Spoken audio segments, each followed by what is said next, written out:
ਇੱਕ ਵਾਰੀ ਅਬਦੁੱਲਾ ਨਾ ਮੇਰਾ ਲੱਗਦਾ ਚਾਚੇ ਦਾ ਪੁੱਤਰ ਹੈ ਵਿੱਚ ਬੈਠਿਆ ਪੰਜਾਬ ਪੁਲਿਸ। ਅੱਛਾ ਅੱਛਾ। ਇਹਨੇ ਮੇਰੀ ਜੇਬ ਚ ਨਾ 200 ਰੁਪਈਆ ਇੰਜੇ ਬੈਠੇ ਤੇ ਕੱਢ ਲਿਆ। ਪੁਲਿਸ ਵਾਲਾ ਜੋ ਹੀ ਜਾ ਅੱਛਾ ਨਹੀਂ ਨਹੀਂ ਉਹ ਆਪਣਾ ਮੇਰਾ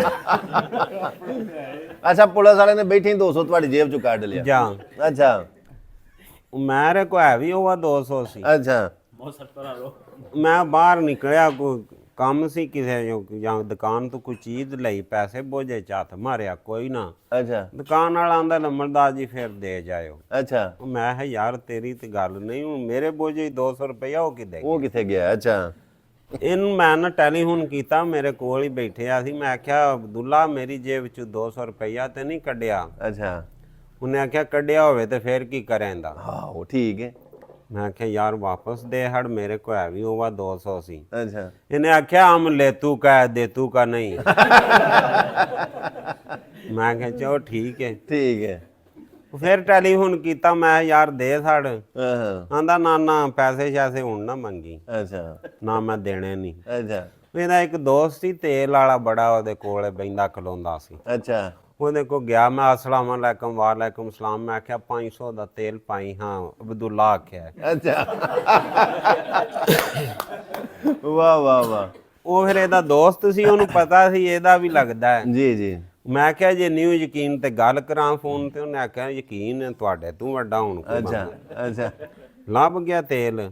ਮੈਂ ਕਿਹਾ 200 ਰੁਪਈਆ ਵੀ ਦੇਈ। ਅੱਛਾ ਮੈਂ ਕਿਰੇ ਚੱਲਾਂ ਵਾਂ ਦਿੱਤੇ ਉਸ 200 ਵੀ 700 ਹੋ ਗਿਆ। ਜੀ ਅੱਗੇ ਦੁਕਾਨ ਵਾਵਾ ਇੱਕ ਬੜੀ ਜੀ ਬੈਕਰੀ ਉੱਥੇ ਗਿਆ ਮੈਂ ਜਾ ਕੇ ਆਖਿਆ ਅਬਦੁੱਲਾ ਸਾਡੇ ਦਾ ਖਾਤਾ ਹੈ ਵੇ? ਹਾਂਜੀ ਉਹਨਾਂ ਆਖਿਆ ਬਿਲਕੁਲ ਹੈ ਜਨਾਬ। ਜੀ ਮੈਂ ਕਿਹਾ ਦਿਓ ਹਾਂ 5 ਕਿਲੋ ਚੀਨੀ ਅੱਛਾ ਅੱਛਾ 3-4 ਪੈਕਟ ਘਿਓ ਦੇ ਅੱਛਾ ਪੱਤੀ ਛੱਤੀ ਸਰਫ ਹਾਂਜੀ ਹਾਂਜੀ ਹਾਂਜੀ ਅੱਛਾ ਨਾਲ ਇੱਕ ਪਾ ਗਿਰੀਆਂ ਵੀ ਦਿਓ। ਉਹਨੇ ਆਹ ਦੁਕਾਨ ਵਾਲੇ ਨੇ ਇਹ ਗਿਰੀਆਂ ਤੋਂ ਲੱਗਦਾ ਸੌਦਾ ਅਬਦੁੱਲਾ ਦਾ। ਮੈਂ ਕਿਹਾ ਠੀਕ ਹੈ ਦੇ ਹਾਂ। ਅੱਛਾ ਦਿੱਤੇ ਉਸ ਦਾ ਕੋਈ ਰੁਪਈਆ ਨਾ 3200 ਬਣ ਗਿਆ। ਅੱਛਾ ਅੱਛਾ ਮੈਂ ਕਿਹਾ ਲਿਖ ਦੇ ਅੱਛਾ ਅਬਦੁੱਲਾ ਦੇ ਨਾਮ ਦੇ। ਅੱਛਾ ਇੱਕ ਹੋਰ ਬੰਦਾ ਸਾਡਾ ਦੋਸਤ ਹੈ ਉਹਨੂੰ ਮੈਂ ਫੋਨ ਕੀਤਾ। ਮੈਂ ਕਿਹਾ ਮੇਰੀ ਜੇਬ ਚ 200 ਰੁਪਈਆ ਕੱਢਿਆ ਸਾਹੂ ਇੰਨੇ ਦਾ ਤੇਲ ਪਾਇਆ 700 ਦਾ ਅੱਛਾ 3200 ਫਲਾਣੀ ਦੁਕਾਨ ਤੇ ਬਣਿਆ। ਹੁਣ ਉਹ ਅਗਲੀ ਵਾਲਾ ਉਹਦਾ ਵਾਕਫ ਹੈ ਉਹਦੇ ਚੱਲਾਂ ਮੈਂ। ਅੱਛਾ ਉਹਨੇ ਟੈਲੀਫੋਨ ਕੀਤਾ। ਅੱਛਾ ਮੈਂ ਨੰਬਰਦਾਰੇ ਦੇ ਬੋਝੇ 200 ਰੁਪਈਆ ਕੱਢੇ। ਇਹਨੇ ਆਖਿਆ ਉਹ ਕੱਢਿਆ ਕੀ ਹੈ? ਅੱਛਾ ਮੈਂ ਕਿਹਾ 3201 ਤਾਂ ਵੀ 701 ਤਾਂ ਵੀ ਤੀਜੀ ਚੱਲਾਈ। ਅੱਛਾ ਜਿਹੜੇ ਮੈਂ ਇਹਦਾ ਮੈਨੂੰ ਫਿਰ ਫੋਨ ਆਇਆ ਕਿੱਥੇ ਹੋ ਭਾਜੀ? ਮੈਂ ਕਿਹਾ ਇੱਥੇ ਹੀ ਆ ਗੱਲ ਕਰ। ਅੱਛਾ ਇਹ ਤੁਹਾਡੇ ਪੈਸੇ ਵਾਪਸ ਦੇਣੇ। ਮੈਂ ਕਿਹਾ ਨਾ ਹੁਣ ਉਹ ਦੁਕਾਨਾਂ ਵਾਲੇ ਤੂੰ ਦੇਣੇ ਨੇ ਤੇ 200 ਵੀ ਤੂੰ ਰੱਖਣਾ। ਆ ਮੈਂ ਨਹੀਂ ਮੰਗਦਾ। ਮੈਂ ਬਸ ਹਾਂ ਯਾਰ ਅਗਲੀ ਦੁਕਾਨ ਨਾਲ ਮੈਂ ਚੱਲਾ ਇਹਦਾ ਜਾਣੇ ਤਾਂ ਮੈਨੂੰ 5 ਵਾਰੀ ਫੋਨ ਆ ਗਿਆ।